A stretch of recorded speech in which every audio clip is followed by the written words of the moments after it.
कहानी खौफनाक राज। एक शांति से गांव था जहां लोग आपस में मिलजुल कर रहते थे। गांव का नाम था शांतिपुर। यह गांव अपनी खूबसूरती और अपने पुराने किले के लिए मशहूर था। लेकिन कुछ महीनों से गांव में अजीब और डरावनी घटनाएं होने लगी थीं। एक राज गांव के पुराने किले के बारे में कहते हैं कि उसमें एक खौफनाक राज छुपा हुआ है।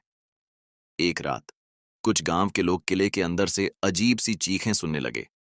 लोग डर गए और किसी ने उस रात किले के पास जाने की हिम्मत नहीं की।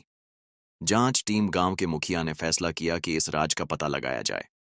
उसने 3 नौजवान लड़कों को चुना, रवि, अमन और प्रिया, जो गांव के सबसे बहादुर और समझदार माने जाते थे। उन्होंने फैसला किया कि वे रात को किले के अंदर जाकर इस राज का पता लगाएंगे। किले की खोज रवि, अमन और प्रिया रात के समय किले के पास पहुंचे। किला सुनसान और डरावना लग रहा था। उन्होंने अपने साथ टॉर्च और कुछ जरूरी सामान लिया था। जैसे ही वे किले के अंदर दाखिल हुए, उन्हें ठंडी हवा का झोंका महसूस हुआ और दरवाजे अपने आप बंद हो गए। अब उनके पास पीछे हटने का कोई रास्ता नहीं था।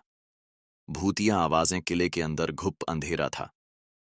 टॉर्च की रोशनी में उन्होंने देखा कि दीवारों पर अजीब अजीब चित्र बने हुए थे। अचानक उन्हें फिर से वही चीखें सुनाई देने लगीं जो गांव वालों ने सुनी थीं। वे आवाजें किले के नीचे की तरफ से आ रही थीं। भयावह दृश्य। वे तीनों धीरे धीरे नीचे की ओर बढ़े। नीचे एक पुराना तहखाना था, जहां धूल और मकड़ी के जाले लगे हुए थे। तहखाने के बीचों बीच एक पुरानी तिजोरी रखी हुई थी। जैसे ही उन्होंने तिजोरी को खोला, अंदर एक पुराना पत्र और कुछ खून के धब्बे मिले। पत्र में लिखा था, जो इस तिजोरी को खोलेगा उसकी मौत निश्चित है। अंतिम सच पत्र पढ़ते ही तहखाने में एक भूतिया आकृति प्रकट हुई। वह आकृति एक पुराने राजा की थी, जो अपनी हत्या का बदला लेने के लिए वापस आया था। राजा ने बताया कि उसे विश्वासघात से मारा गया था और उसका खून अभी भी किले की दीवारों में मौजूद है। रहस्यमयी समाप्ति। रवि, अमन और प्रिया ने बहादुरी दिखाते हुए राजा की आत्मा को शांत किया और किले का राज दुनिया के सामने लाया।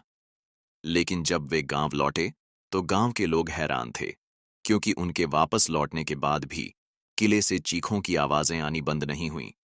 क्या वे सच में राजा की आत्मा को शांत कर पाए थे, या कुछ और खौफनाक राज अभी भी बाकी था?